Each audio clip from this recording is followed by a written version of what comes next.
Hello friends, मेरा नाम है शशांक सिंह और आप देख रहे हैं मेरा यूट्यूब चैनल। तो आज का जो टॉपिक है जिसके बारे में हम बात करेंगे वो है हमारा फ्यूचर प्रोस्पेक्ट्स और जिसका हम लोग एजुकेशन फॉर ऑल जिसके बारे में हम बात करेंगे। लास्ट वीडियो तक हम लोगों ने सारा अच्छे से समझा कि एजुकेशन एक हमारा कैसे प्राइमरी सोर्स है ह्यूमन कैपिटल के लिए और एक इंसान की खुद के निजी जीवन के लिए एजुकेशन कितनी इंपॉर्टेंट है। वो सारी चीजें हमने अच्छे से पढ़ी। हम लोगों ने हेल्थ सेक्टर को भी थोड़ा जाना कि हेल्थ भी इंसान का एक एसेंशियल रिक्वायरमेंट है। समय पे एजुकेशन और हेल्थ मिलना बहुत जरूरी होती है। सारी चीजें हम लोगों ने पढ़ी और साथ ही साथ ये भी जाना कि कैसे न्यू एजुकेशन पॉलिसीज के बारे में, इंडिया में क्या बजट अलॉट होता है एजुकेशन के लिए, किस तरीके से एजुकेशन में पैसा लगाया जाता है इंडिविजुअल पर्सपेक्टिव से या गवर्नमेंट के पर्सपेक्टिव से, एजुकेशन सेस जैसी चीजें हम लोगों ने सारी पढ़ी अच्छे से। अब ये लास्ट टॉपिक बचा हुआ है, ठीक है ना। तो इस टॉपिक में बेसिकली क्या है कि अभी जो टॉपिक है ना हमारा फ्यूचर प्रोस्पेक्ट्स, तो मतलब एजुकेशन से हमारे क्या फ्यूचर प्रोस्पेक्ट हम देख रहे हैं, इंडिया का क्या कंटेक्स्ट है, इंडियन इकोनॉमी को हम किस बेसिस पे देख रहे हैं कि आने वाले समय में हमें एजुकेशन को कहाँ लेके जाना है। हमें हर इंसान को एजुकेशन फॉर ऑल अवेलेबल करानी है, क्योंकि आज भी हमारे देश में जो लिटरेसी रेट है वो बहुत डाउन है, यानी कि पढ़े लिखों की जो संख्या है वो कम है।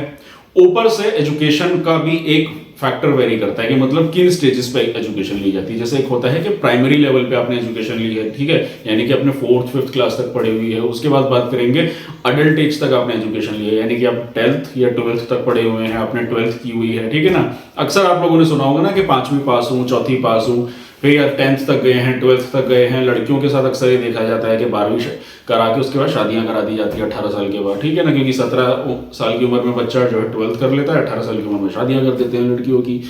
उसके बाद आता है हमारा फिर अडल्ट लिटरेसी के बाद आता है हमारा यूथ लिटरेसी रेट, यानी कि 24 साल 25 साल की उम्र तक मान लीजिए स्कूल कॉलेजेस तक बच्चा गया है, ग्रेजुएशन किया है, या फिर उसके बाद हायर स्टडी, मास्टर्स हो गया, पीएचडी हो गया। और इवन हमारे देश में तो जो हायर स्टडीज की जो पॉपुलेशन है वो कम से कम है। अब एजुकेशन जितनी ज्यादा लेगा इंसान उतना ज्यादा हमारे देश की पॉपुलेशन में वो कम होते चले जाएंगे। लेकिन ये बात भी फैक्ट है कि आप जितनी ज्यादा हायर एजुकेशन लोगे उतना बेटर परफॉर्म कर सकते हो इकोनॉमी में, उतना बेटर अपनी लाइफ को बना सकते हो, ठीक है ना। क्योंकि एजुकेशन क्या है, इंसान को एक बेहतर इंसान बनाता है कुछ भी करने के लिए। आप बिजनेस करिए, आप रिसर्च करिए, नौकरी कीजिए, कोई भी चीज़ कीजिए, आप जितना बेहतर अपने आप को पढ़ेंगे, समझेंगे, जानेंगे, उतना बेहतर आप अपनी लाइफ में अच्छा परफॉर्म कर सकते हैं। अब यूपीएससी के कंटेक्स्ट में जो यूपीएससी के स्टूडेंट्स हैं वो दिन रात पढ़ते हैं, ना सिलेक्शन होने के बावजूद भी वो बेहतर अपनी लाइफ में कुछ भी कर सकते हैं, क्योंकि उनका जो स्तर है, जो सोचने की क्षमता है वो बढ़ जाती है पढ़ाई करने से। तो एजुकेशन की ये इंपॉर्टेंस होती है हर एक इंसान की लाइफ में, ठीक है ना। तो अब हम अपने टॉपिक पे आ जाते हैं। तो देखो फ्यूचर प्रोस्पेक्टिव है तो 3 पॉइंट्स है इसके।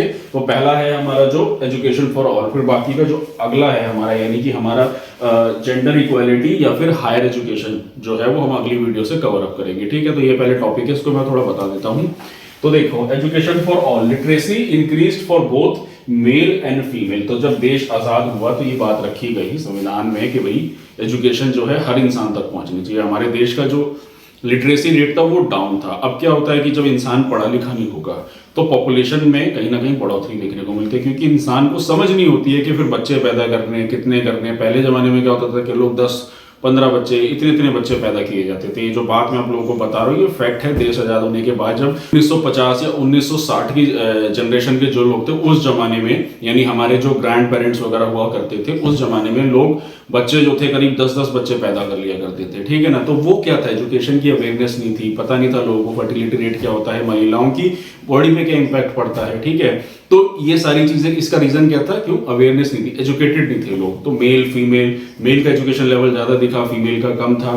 तो मेल और फीमेल में एजुकेशन को बढ़ाना, जितना ज्यादा लिटरेसी रेट होगा उतना ज्यादा कहीं ना कहीं पॉपुलेशन पर डायरेक्ट इनडायरेक्ट अटैक मतलब एक चेंजेस देखने को मिलते हैं कि लोग एजुकेटेड होंगे तो पॉपुलेशन कम कंट्रोल होगी। आज लोग ज्यादा पढ़े लिखे हैं, वर्किंग हैं, तो आप देखेंगे कि बच्चा ज्यादातर मैक्सिमम लोग एक ही बच्चा ज्यादातर करते हैं, मैक्सिमम 2 बच्चे, यानी कि हम 2 हमारे 2। तो वो वाला कॉन्सेप्ट अब चलता चला जा रहा है। क्यों, क्योंकि लोग एजुकेटेड हैं, करियर की तरफ ध्यान है, कमा रहे हैं, तो पैसा चाहिए तो फिर वो बच्चों लिमिटेड करेंगे, अपना परिवार छोटा रखेंगे और एक बच्चे पे बेहतर तरीके से इन्वेस्ट करेंगे, ठीक है। तो इसलिए एजुकेशन जरूरी थी। तो अब यही हुआ कि फ्यूचर पर्सपेक्टिव यही देखा कि भारत सरकार के द्वारा कि एजुकेशन पे खर्च किया गया मेल फीमेल पे। उसके बाद बात करेंगे still a large portion of population are illiterate, और यही है कि हमारे देश का भी एक बहुत बड़ा तबका अभी भी कहीं ना कहीं अनएजुकेटेड है। क्योंकि कुछ लोग होते हैं जो 4th 5वीं तक ही पहुंच पाते हैं, कुछ होते हैं जो 12th करके छोड़ देते हैं, कुछ होते हैं जो ग्रेजुएशन तक तो हार्डली ही पहुंच पाते हैं हायर स्टडीज वगैरह पे। तो ये सारे फैक्ट्स और डेटाज हैं जिन पे हम बात कर रहे हैं एजुकेशन में। तो कहीं ना कहीं हमारा टारगेट है कि आने वाले समय में एजुकेशन को किस तरीके से बढ़ावा देना और एजुकेशन हर किसी के लिए रिक्वायर करा देना, ठीक है। उसके बाद आता है हमारा 1950 में कॉन्स्टिट्यूशन ऑफ इंडिया इंप्लीमेंट होता है, ठीक है। उसका एक पार्ट था directive principle of state policy. अब जिन लोगों ने पॉलिटी अगर पढ़ी है तो directive principle of state policies क्या होता है मैं थोड़ा पहले बता देता हूँ।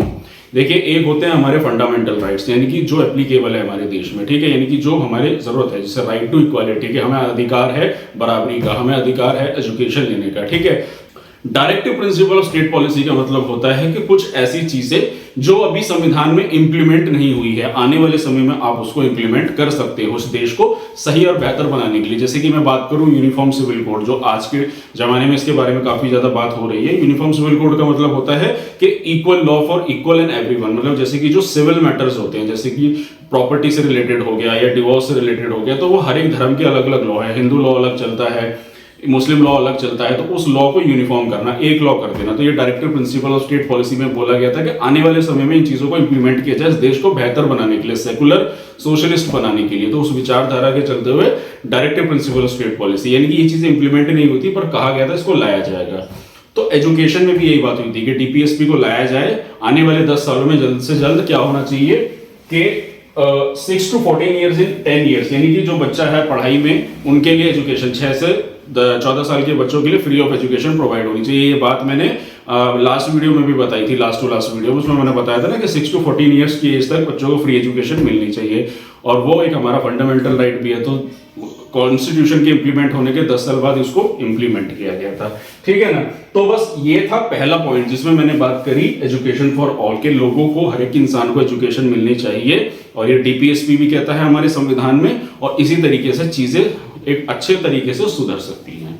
तो ये था इसका पहला टॉपिक जिसमें मैंने इसके बारे में बात करी। अगली वीडियो में फिर मैं जेंडर इक्वालिटी, हायर एजुकेशन, इन दोनों के बारे में बात करूंगा, जिसमें बताऊंगा कैसे कैसे एजुकेशन में क्या क्या प्रॉब्लम्स है। जैसे जेंडर इक्वालिटी है कि मतलब लड़का लड़की के भेदभाव की वजह से एजुकेशन जो है मेल में ज्यादा देखने को मिलेगी, ठीक है। हायर स्टडीज तक लोग ज्यादा नहीं पहुंच पाते हैं, ठीक है। लोगों के अंदर जल्द से जल्द पैसा कमाने की उनमें एजुकेशन को छोड़ के पैसे की तरफ भाग जाते हैं। तो वो सारी चीजें थोड़ा अगली वीडियो में मैं थोड़ा फैक्चुअल डिटेल्स के साथ आपको बताऊंगा, इसलिए इस पार्ट को मैंने अलग कवर अप करा था, ठीक है ना। तो आई होप आपको ये टॉपिक समझ में आ गया होगा। तो यही था मेरा टॉपिक। तो अगर आप लोगों को मेरा काम पसंद आ रहा है, अगर आप लोगों को मेरी वीडियो अच्छी लग रही है, तो मेरे चैनल को सब्सक्राइब कीजिए, मेरी वीडियो को लाइक कीजिए, कमेंट सेक्शन में कोई डाउट है तो पूछ सकते हैं, और मैक्सिमम लोगों तक इस वीडियो को शेयर कीजिए। तो आज के लिए इतना ही, मिलते हैं नेक्स्ट वीडियो में। Thank you very much.